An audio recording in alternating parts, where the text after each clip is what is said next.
Hello there, David Bradley here. I am going to read to you an article I found in a TPUG magazine.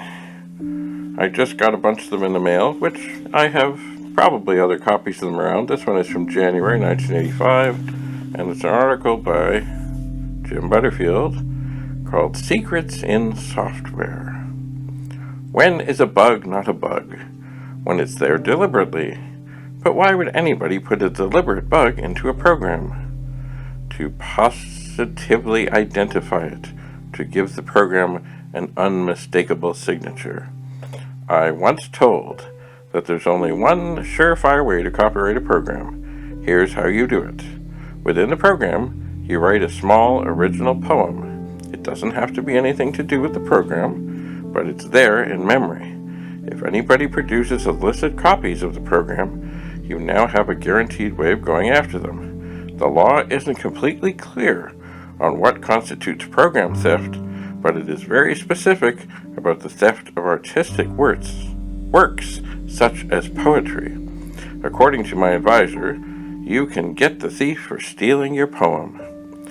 I can't say if that's correct legal advice, but it does draw attention to an interesting sidelight of identifying a program for copyright purposes. You can embed things in a program that are not useful, but that may be highly visible if the program is stolen. Within certain programs, you may find poems, names, music, and even jokes. They may be completely hidden. Only a memory inspection by a knowledgeable person would reveal them, since they might be encrypted. On the other hand, in some programs, it is possible to invoke the secret message or other activity that has been buried there. A message may appear, a tune might play, or the system might crash if a particular sequence of keys is pressed. The casual observer who stumbles across one of these might decide that the program author has a quirky sense of humor or has missed a bug. That could be, of course. Often, however, the feature is deliberately planted to allow thefts to be spotted. Those of you who have the EasyScript cartridge for the Commodore 64 may have found a key sequence that causes it to play the Land of Hope and Glory theme from Egler's Pomp and Circumstance. It's a nice arrangement, and you can continue to type as you listen to the music. I've never asked the program author, Simon Tranmer, whether he slipped it in for fun or for more serious purposes. You can imagine how the court case might go. Prosecutor, your program is remarkably similar to EasyScript. Pirate, purely accidentally. I suppose to achieve the same type of word processing performance, I ended up writing similar code. Prosecutor, what about the music? Pirate, what music? Prosecutor, Your Honor, I give you Exhibit X. Press key F1, then Control 3. Pandemonium in the courtroom as the music issues from the computer system. Such features should normally be kept secret by the author, of course, so that a knowledgeable pirate will leave them in place, thus unmistakably tipping off the program's true source.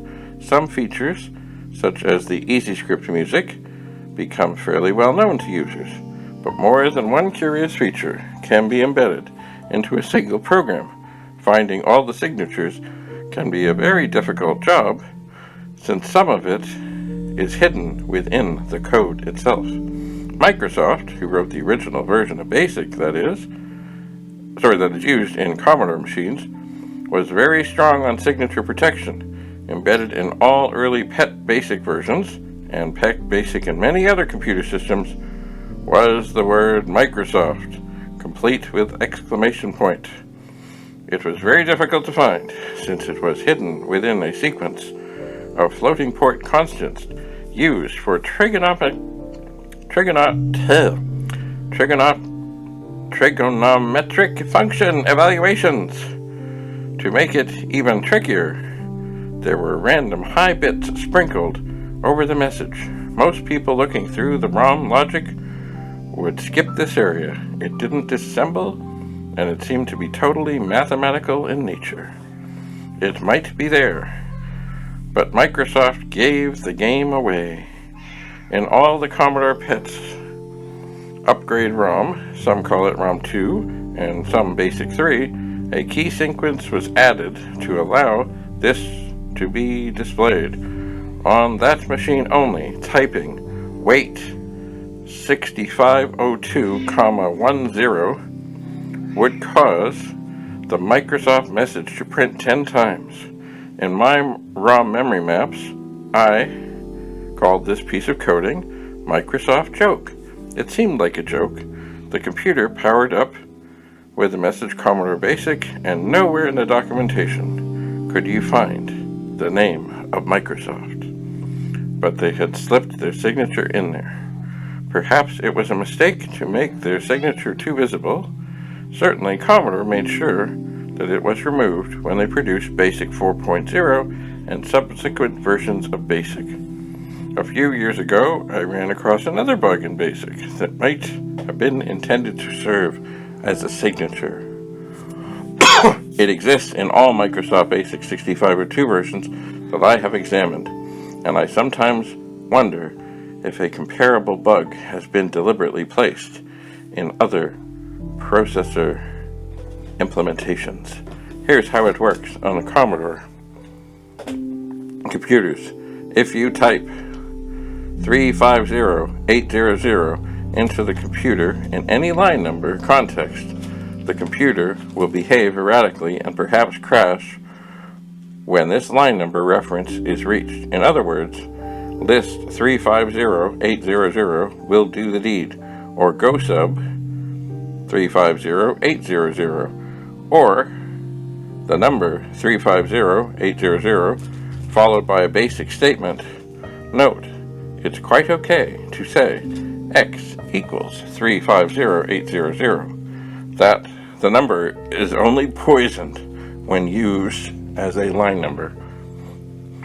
The same thing happens on other brands of computer, but a different number is needed to do the job. The reason for the system failure is very complex, but it doesn't seem accidental. It looks like a signature to me.